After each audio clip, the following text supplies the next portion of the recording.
ओम गणेशाय नमः। इस वीडियो के माध्यम से माघ गणेश चतुर्थी व्रत कथा आप सभी को सुनने को मिलेगा। भगवान की कथा मन से सुनना चाहिए। तो चलिए हम कथा स्टार्ट करते हैं।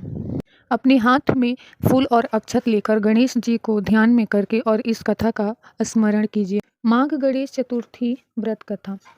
पार्वती जी बोली, माघ के महीने में किस नाम से और किस प्रकार से गणेश की पूजा करनी चाहिए और कौन सा नैवेद्य चढ़ाना चाहिए। गणेश जी बोले, माघ महीने में भाल चंद्र नाम से गणाध्यक्ष की षोडशोपचार से पूजा करनी चाहिए। तिल के 10 मोदक बनाकर 5 गणाध्यक्ष के और 5 ब्राह्मण के लिए अर्पण करें और तीसरा ब्राह्मण की देव दृश्य पूजा करें, यथाशक्ति दक्षिणा दें और 5 मोदक दे देवें।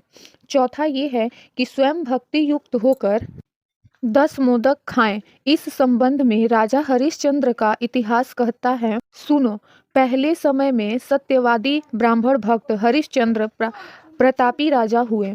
उनके शासन काल में न कहीं अधर्म सुनाई देता था, कोई दुखी रहता था, न दरिद्र रहता था, न कोई रोगी, न कोई अल्प आयु रहा। उनके राज्य ऋष्य शर्मा नाम एक तपस्वी ब्राह्मण रहता था। थोड़ी सी समय में उनको एक पुत्र हुआ। देवयोग से ऋष्य शर्मा मर गया। पहली पत्नी पुत्र की रक्षा करने लगी, भीख मांग कर लाती और किसी तरह पुत्र का लालन पालन करती। वह संकट चतुर्थी व्रत करने लगी। भीख मांगकर तिल के 10 लड्डू बनाकर गोबर के गणेश की कहे हुए प्रकार से सदा पूजन किया करती थी।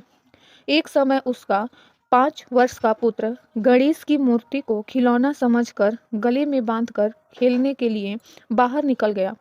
उसी समय एक मूर्ख कुम्हार, जो बर्तन बनाने वाला, उस 5 वर्ष के बालक को अपने आवा में डाल दिया। इधर उसकी माता पुत्र को न पाकर पागल सी हो गई और गणाध्यक्ष की पूजा कर विलाप करने लगी।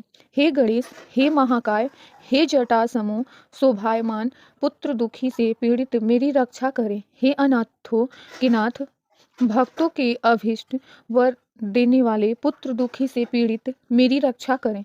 इस प्रकार आधी रात तक उस बिचारी ने विलाप किया। सवेरा होते ही कुम्हार आवा खोलकर देखता है तो वह 5 वर्ष के बालक को उसी आवा में घुटने तक पानी में खेलता हुआ पाता है।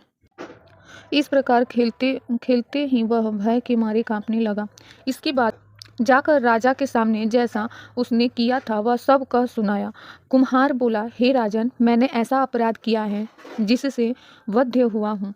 हे राजन, राजकन्या के विवाह के लिए मुझे कुछ मिट्टी के बर्तन शीघ्र पका कर देने थे, पर कई बार आवा में आग लगाने पर भी वे पके नहीं। तब मैंने जादू टोना जानने वाले किसी एक गुणी से जाकर पूछा तो उसने चोरी बालक की बलि देने के लिए कहा।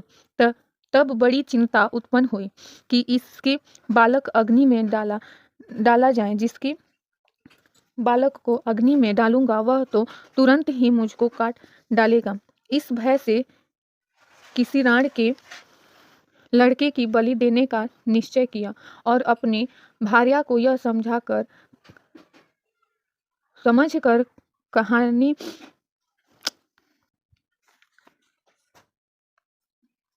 कहा कि ऋषि शर्मा का नाम का ब्राह्मण मर गया है। उसका लड़का 5 वर्ष का है। उसकी विधवा माता भीख मांगकर अपना और उस पुत्र का पालन करती है। यदि उसके पुत्र का बलिदान किया जाए तो यह गरीब दुखिया कुछ न कर सकेगी और मेरे सब बर्तन बलिदान की पक जाएंगे। फिर मैंने उस बालक को खेलते हुए पकड़कर आवा में डाल दिया और सुखपूर्वक रात को सोया। सवेरा होते ही आवा के बर्तन पके या नहीं सोचकर आवा खोलकर देखता हूँ तो जिस अवस्था में बालक को वहाँ डाला था उसी अवस्था में उसको वहाँ निर्भय देखकर मैंने भयभीत हुआ और यहाँ आया है। इस प्रकार उसके वचन सुनकर राजा चकित हुआ और स्वयं आवा के पास जाकर खेलते हुए लड़के को देखकर अपने अमात्य से कहा कि यह कैसी बात है और यह बालक किसका है, इसका निश्चय करो। इस आवा के भीतर घुटने तक कमल से सुशोभित जल और वैदुमणि के समान कैसे प्राप्त हुए? इस दरिद्र बालक को न दाह है, न सुधा है, न पिपासा है, घर की तरह निर्भय होकर यहाँ खेल रहा है। राजा के इतना कहने पर रोती बिलपती वह ब्राह्मणी भी वहाँ आ पहुंची और बालक को देखकर उसे उठाकर छाती से लगाया, चुंबन किया और रोती बिलपती हुई राजा के आगे बैठ गई। राजा हरिश्चंद्र बोले, हे ब्राह्मणी, अग्नि के इस बालक को क्यों नहीं जलाया? क्या तू कोई टोटका जानती है अथवा कोई अग्र तप किया है? ब्राह्मणी बोली, हे राजन, न मैं चेटक जानती हूँ, न धर्म जानती हूँ, न मैंने कोई तप किया, न योग, न कोई दान किया, न विधान किया, न बलिदान किया। हे राजेंद्र, मैंने केवल संकट नाशक का एकमात्र उत्तम व्रत किया, जिसके प्रभाव से मेरा बालक कुशल से है। इस प्रकार उसका वचन सुन राजा ने फिर कहा कि यह व्रत मुझे सम्मत है, मेरी सारी प्रजा इस व्रत को करें। भारत इस प्रकार राजा ने उसकी परिक्रमा कहा कि हे ब्राह्मणी, तू धन्य है कि मेरी संपूर्ण प्रजा से गणाध्यक्ष की पूजा का प्रारंभ कराया। इस तरह व्रत राज के प्रभाव से ब्राह्मणी को उसका पुत्र प्राप्त हुआ। श्री कृष्ण जी बोले, हे युधिष्ठिर, इसीलिए व्रतों में उत्तम इस व्रत को करें। इस व्रत के प्रभाव से आपका अभिष्ट सिद्ध होगा। हे राजन, जो कोई समस्त सिद्धि को देने वाले इस व्रत को करता है, उसका गया हुआ राज्य, मित्र, पुत्र तथा पौत्र आदि समस्त सुख पुनः प्राप्त होता है। एक बार बोलिए गणेश भगवान की जय।